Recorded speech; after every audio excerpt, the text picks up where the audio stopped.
데일리 건강 바로 시작하겠습니다. 오늘 스튜디오에는 치의학 박사 송진아 원장 나와 계십니다. 안녕하세요. 안녕하세요. 송진아입니다. 네, 반갑습니다. 오늘 어떤 주제로 얘기 나눠볼까요? 오늘은 콤비 교정을 주제로 준비했는데요. 콤비 교정은 콤비네이션 교정의 줄임말로 상악은 설측, 하악은 순축으로 교정하는 방법을 말합니다. 외관상 눈에 잘 띄는 위쪽 치아들에는 장치가 보이는 것을 피해서 설축으로 장치를 붙여서 교정을 하고요. 입술에 덮여 눈에 잘 띄지 않은 아래쪽 치아들에는 통상적으로 보이는 바깥쪽 치아면에 장치를 붙여서 교정하는 방법입니다. 그러니까 교정 장치를 윗니와 아랫니 각각 다른 곳에 붙여서 뭐 웃을 때라든지 얘기할 때 다른 사람들이 잘 모를 수가 있겠군요. 네, 그것이 콤비 교정의 가장 큰 장점입니다. 그렇군요. 혹시 특별히 이 콤비 교정이 권해지는 경우가 따로 있습니까? 사회생활을 하는데 교정 치료로 신경을 쓰지 않기를 바라고 주변 분들한테 교정 받는 것을 굳이 티내고 싶어 하지 않는 분들이 계십니다. 그러니까 교정은 하고 싶은데 바깥쪽으로 보이는 장치는 절대 못 붙인다. 이렇게 말씀하시는 분들이 계시죠. 네. 이러한 필요에 의해서 겉으로 드러나는 장치에 대해 부담감을 낮춰드리기 위해 저희가 콤비네이션 교정을 성인에서 많이 권해드리는 편입니다. 그렇군요. 근데 이제 콤비 교정이 윗니만 이 안쪽에 교정을 하는 거잖아요. 근데 이제 윗니 말고 아랫니도 이제 안쪽에 교정하는 게 있는 거죠. 네, 그렇습니다. 저희가 위아래에 모두 장치가 보이는 것이 싫다라고 하시는 경우에는 설측 교정을 하게 됩니다. 설측 교정은 위아래 모두 설측에 장치를 붙여서 바깥쪽으로는 전혀 장치가 없기 때문에 다른 분들이 교정하시는지 전혀 알 수가 없습니다. 다만 혀가 닿는 부분에 장치가 있어서 불편할 수 있고요. 교정 기간이 긴 편이고 장치 부착이 기본적으로 간접법이기 때문에 비용이 상승하고 교정 마무리 시에 일시적으로 이제 바깥쪽으로 장치 부착이 필요한 경우가 간혹 있는 단점이 좀 있긴 하지만 네, 설측 교정도 가능합니다. 그렇군요. 그러니까 설측 교정은 좀 장치가 안 보였으면 바라는 분들이 좀 많이 하실 것 같은데 네. 어떤 경우에 이렇게 설측 교정을 더 하게 되나요? 기본적으로 설측 교정이 개발된 것은 교합적인 문제로 치아 바깥쪽에 장치 부착이 어려운 경우 그리고 환자에 따라서 악궁의 폭경 조절이 필요한 경우에 설측 교정이 유리한 경우가 있습니다. 이러한 이유로 설측 교정을 하시는 분들이 저희가 권해드리는 분들이 있고요. 네. 하지만 이제 기본적으로 설측 교정을 대부분 원하시는 실제적으로 하시는 분들은 장치가 보여지는 것이 싫기 때문에 선택하시는 분들이 많습니다. 그렇군요. 네. 그러니까 설측 교정은 윗니, 아랫니 모두 설측 안쪽에 장치를 부착을 하는 거고 콤비 교정은 윗니는 안쪽에 그리고 네. 아랫니는 바깥쪽에 네. 장치를 부착을 하는 건데 이 두 개 좀 비교를 해보고 싶어요. 설측 교정과 콤비 교정 이게 어떤 차이점이 있습니까? 설측 교정의 장점을 어느 정도 살리고 그리고 단점은 어느 정도 보완한 방법이 콤비 교정이라고 할 수 있습니다. 최근 교정의 기술이 발전하면서 위쪽 치아나 아래쪽 치아나 편측으로만 교정하는 경우도 간혹 있으신데요. 이것처럼 위아래 그 치아의 교합을 맞추기 위해서는 모두 장치를 붙여서 하는 방법이 가장 좋지만 편측에만 붙여도 교정은 가능하십니다. 그래서 콤비 교정은 위쪽으로는 선축으로 장치를 붙이고 아래쪽은 바깥쪽으로 붙여서 하는 부분 교정처럼 생각하셔도 무방하실 것 같습니다. 이게 혹시 교정 장치를 부착하는 부분만 다른 건지 아니면 또 다른 점이 있는 건지 그 질문을 좀 드리고 싶어요. 저희가 콤비 교정이라고 해서 특별히 치아 교정의 영역을 벗어나는 건 아니기 때문에 네. 기본적인 교정 방법은 동일하다고 볼 수 있습니다. 알겠습니다. 이게 그러면 콤비 교정은 아무래도 환자의 선호도나 뭐 그런 거에 따라 좀 달라질 것 같은데 콤비 교정 외에 또 다른 교정 방법들이 좀 있겠죠. 어떤 것들이 있을까요?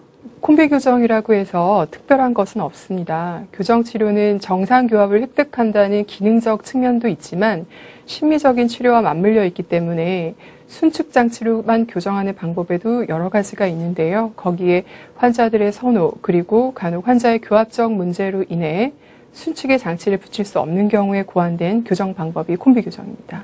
네. 그럼 콤비 교정 말고 다른 교정하는 방법들은 어떻게 나눌 수가 있을까요?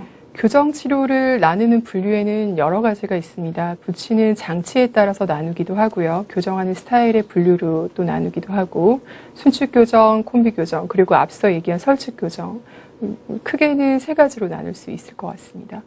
그리고 장치를 붙이는 방향 스타일에 따라서 순축 교정, 즉 위아래 모두 치아의 바깥쪽에 장치를 붙이는 방법이 있고요.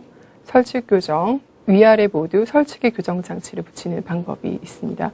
마지막으로 위아래 장치를 붙이는 방향이 조합되어 있는 콤비 교정이 있습니다.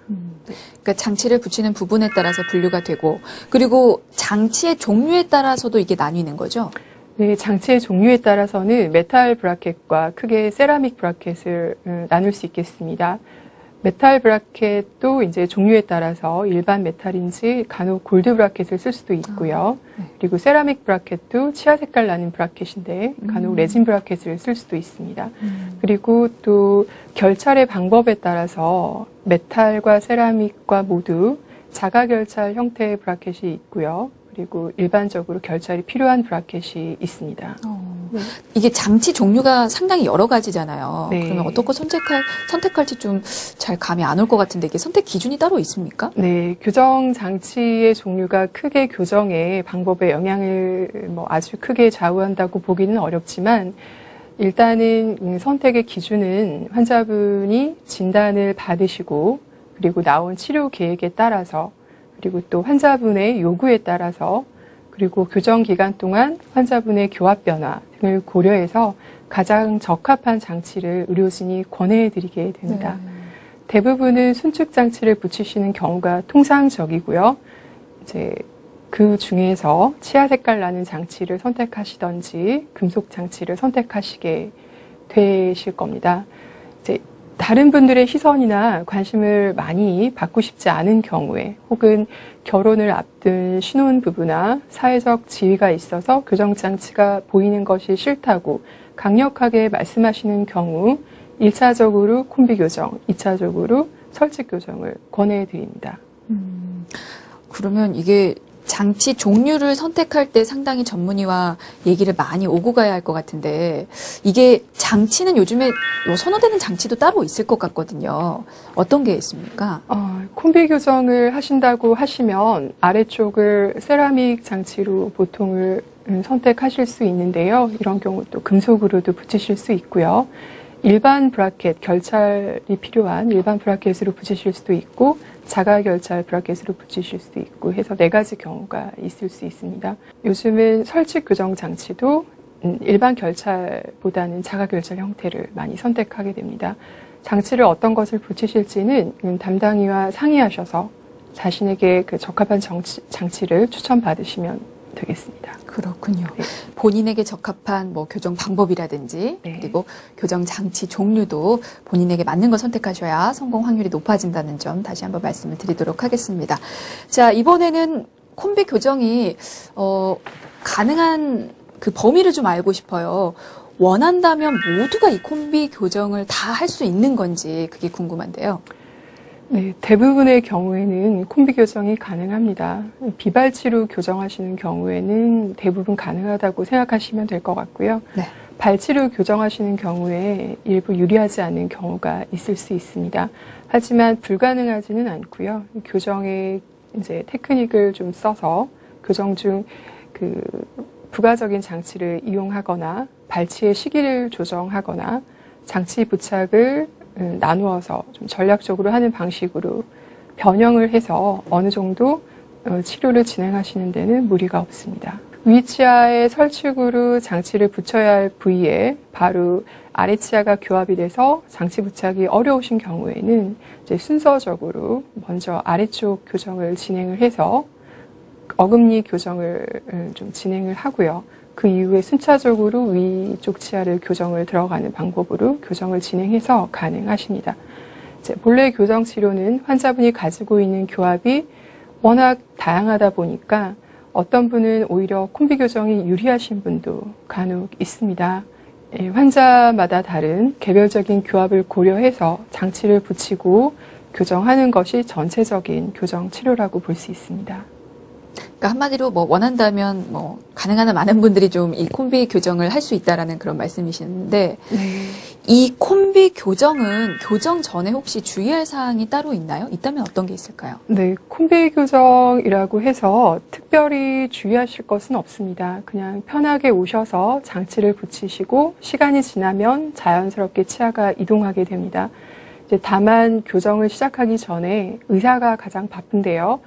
무엇보다 중요한 것은 교정 전에 정밀하게 진단을 받고 치료 계획을 잘 수립해서 교정을 시작하는 것이 중요하기 때문입니다. 그래서 급할수록 천천히라고 진단 단계에서 1, 2주 정도의 시간을 가지고 계획을 잘 잡고 시작하는 것이 좋고, 특히 콤비 교정은 설축으로 장치를 붙일 때 기본적으로 간접 부착법을 선택하기 때문에 준비 과정이 좀 필요합니다. 그래서 장치 부착 전에 다른 분들보다 한 번이나 두 번 더 내원하셔야 될 필요가 있습니다. 뭐 혹시 뭐 먹고 있는 약을 중단해야 한다거나 네. 뭐 고쳐야 할 생활 습관이 있다거나 네. 뭐 이런 것들은 없나요? 네, 교정 치료는 기본적으로 뼈의 성질을 고려를 해야 합니다. 왜냐하면 치아에 힘을 가할 때 치아가 움직여야 되는 방향 쪽으로는 뼈의 흡수가 정상적으로 일어나야 되고, 치아가 이동해 가는 반대 방향에서는 뼈가 형성이 돼서 정상적인 치아 이동이 이루어져야 됩니다. 그래서 보통 저희 일반적으로 생각하실 때 뼈는 정체되어 있는 조직처럼 보이지만 끊임없이 뼈가 형성되고 뼈가 없어지는 과정이 평형 상태를 이루고 있다고 보시면 됩니다. 그러한 과정이 정상적인 속도여야지만이 교정 치료가 가능하십니다. 그래서 뼈의 형성과 흡수에 영향을 끼치는 갑상선 호르몬이나 부신 피질 호르몬 등의 호르몬의 영향을 받는 질환을 가지신 경우에는 교정 치료에 영향을 받으실 수 있어서 내과 선생님 혹은 내분비내과 선생님과 상의가 필요하십니다. 이제 중단해야 하는 약제라면 환자분이 끊으실 수 있는 약제에 한해서 가능하시고요. 대체제가 있는 경우에는 대체제로 바꾸시면 됩니다.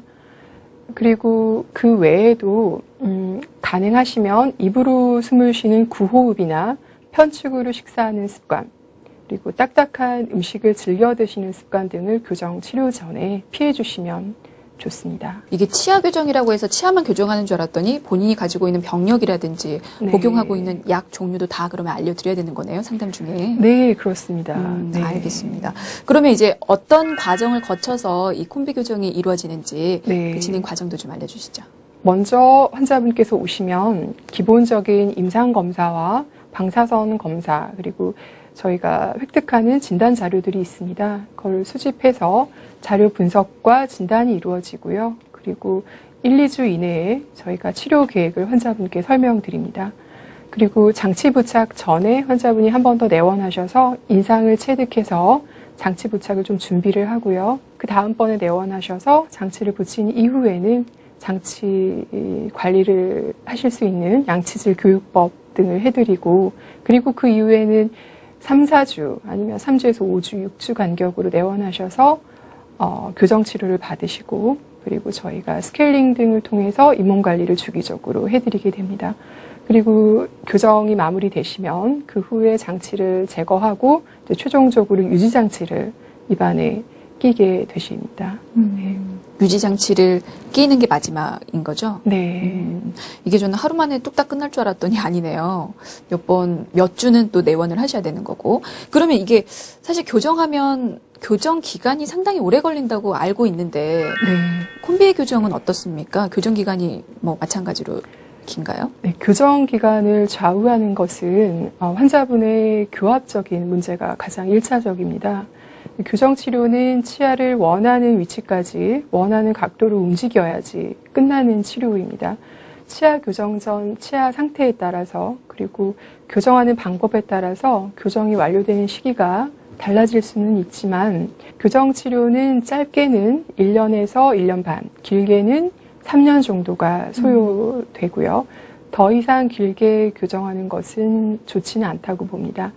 골격적 문제를 동반하고 있는 청소년기 1차 성장 발육 조절 치료 등이 들어가시는 경우에는 2차적으로 붙이는 장치로 치열 교정이 필요한 경우, 이런 경우는 치료 기간이 이제 다른 내용이 되겠습니다.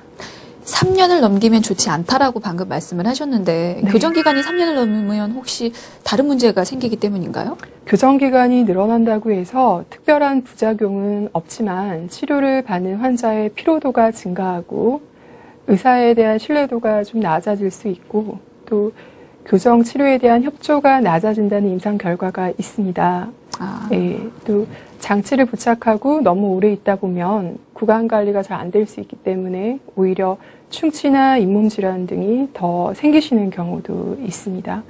가능하면 교정 치료는 전략을 잘 세워서 최대한 짧은 기간에 효율적으로 치아를 움직여서 잘 빠른 기간에 마무리하는 것이 좋습니다. 그러면 콤비 교정 후에 주의할 사항 있으면 또 알려주시죠. 관리법이나. 네, 콤비 교정이라고 해서 이제 특별히 주의할 사항은 아니고요. 일반적인 교정 치료 후에 저희가 주의해야 될 사항이라고 하면 교정 치료를 통해서 치아가 이동된 후에는 이 치아가 절대 변하지 않고 그 위치에 있을 것이다 라고 기대하기는 힘듭니다. 잠재적으로 치아는 원래의 위치로 돌아가려는 성향을 가지고 있기 때문에 그래서 저희가 교정 장치를 제거한 후에는 바로 유지장치를 제작해 드립니다. 그래서 바로 유지장치를 계속 사용해 주셔야 됩니다. 네. 유지장치 이거는 어떤 장치고 효과가 어떻게 나타나나요? 유지장치에는 크게 두 가지가 있는데요. 24시간 내에 입안에 붙이는 부착 형태의 유지장치가 있고 이거는 최소한 5년에서 10년 아니면 평생 장착하는 것이 좋습니다. 그리고 부가적으로 넣었다 뺐다 해서 쓰는 가철식 유지장치가 있는데 이런 거는 잠잘 때 장착할 것을 추천해 드립니다. 계속 사용해 주시는 것이 아무래도 치아의 변형을 막을 수 있습니다. 그러니까 관리 차원에서 유지장치는 붙이는 네. 거군요. 최대한 교정 후 상태를 그대로 유지하고 싶으시다면 네. 부착형 유지장치를 붙이고 그리고 넣었다 뺐다 하는 유지장치도 계속 사용해 주시는 것이 좋습니다. 이 유지장치는 한 번 사용하면 얼마나 사용할 수 있습니까? 저희가 제작하는 재료에 성질이 있기 때문에 입안에 24시간 습도 100%의 상황에서 있는 거기 때문에 오랫동안 영구적으로 사용하실 수는 없고요. 보통은 3년에서 5년 정도 사용하실 수 있습니다. 그 이후에는 재제작을 하셔야 될 수 있습니다. 아니면 간단하게 보정을 통해서 수리하실 수도 있지만 5년에서 10년이 지나시면 재제작하셔서 쓰셔야 되는 경우가 많습니다. 네. 알겠습니다. 그리고 사실 이 질문은 모든 질환의 치료법을 여쭤볼 때 꼭 나오는 질문이긴 한데요. 네. 이 콤비 교정 받을 때도 마찬가지일 것 같습니다. 부작용이 혹시라도 생길 수 있을 것도 같은데 네. 혹시라도 생긴다면 어떤 부작용이 생길 수 있는지. 네. 이제 콤비 교정이라고 해서 특별한 부작용은 아니고요. 일반적인 교정 치료의 부작용이라고 보시면 장치를 붙이는 치아 표면의 탈회, 즉 장치 부착 시에 치아 표면에 저희가 산처리를 하는데요. 이 산처리로 인해서 치아 표면이 약해지는 경우가 있을 수 있습니다. 그래서 충치가 좀 잘 생기실 수 있고 또 잇몸의 염증 혹은 퇴축, 그다음에 치아 이동 중에 치근의 흡수가 일어날 수 있고 그리고 턱관절 장애, 그리고 턱관절 장애가 있으신 분들의 재발 등의 문제점이 발생할 가능성이 있지만 치료를 잘 진행하시는 경우에는 빈도가 높은 편은 아닙니다. 네. 그러니까 치아나 잇몸에 문제가 생길 수 있다고 하셨는데 턱관절 장애도 생길 수 있다고 하셨잖아요. 턱관절에도 문제가 생길 수 있긴 한 겁니까? 기본적으로 턱관절이 건강하신 분에서는 문제가 없는 경우가 많고 그리고 생기더라도 일시적으로 있다가 사라지는 경우들이 되고요. 본래부터 턱관절 증상이 있으셨거나 아니면 턱관절이 좀 약하셨던 분들은 교정치료 시에 턱관절 질환이 악화되거나 통증으로 인해서 교정치료를 잠깐 중단하시는 경우가 있을 수 있어서 특별히 주의가 필요합니다. 네. 알겠습니다. 자, 방금 짚어드린 부분은 이런 부작용이 생길 수도 있다는 가능성을 말씀을 드린 거기 때문에 지레짐작해서 너무 걱정하실 필요는 없을 것 같습니다. 자, 끝으로 콤비 교정의 장단점 좀 정리를 해주실까요? 네, 콤비 교정의 장점으로는 위 치아들의 그 장치가 보이지 않게 하고 교정하는 티가 많이 나지 않게 하고 심리적으로 교정한다는 것이 장점이고요. 그리고 아래쪽에는 장치를 통상적으로 붙여서 그 설치 교정처럼 혀의 불편감을 좀 줄여주고 발음의 불편함도 비교적 낮춰주고, 그리고 설치 교정보다 환자분들이 장치에 적응하시는 것이 좀 더 쉽고요. 비용적인 부담이나 전체적인 교정 치료 기간 단축 면에서 유리한 면이 있습니다. 장치를 바깥쪽으로 붙이시는 경우에는 이제 뺨 쪽 점막이 헐어서 좀 불편하시고, 설축으로 붙이면 혀가 좀 헐기 때문에 불편하시고 하신 점이 있는데, 이런 장치로 인해서 점막의 불편함은 한두 달 정도 신경 쓰실 정도로 불편하시다가 가라앉고 시간이 지나면 괜찮아지십니다. 콤비 교정의 단점으로는 교정 마무리 시에 저희가 필요에 의해서 3개월 혹은 6개월 동안 일시적으로 바깥쪽으로 장치를 붙여서 마무리하는 경우가 있습니다.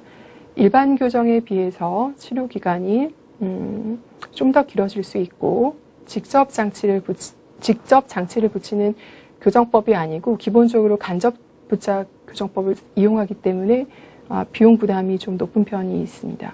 네, 알겠습니다. 자, 오늘 데일리 건강에서는 교정 방법 중에 하나였습니다. 콤비 교정에 대해서 알아봤는데요. 잘 알아보시고 나에게 맞는 교정 방법 선택하시기 바라겠습니다. 자, 지금까지 송진아 원장이었습니다. 말씀 감사합니다. 네, 감사합니다.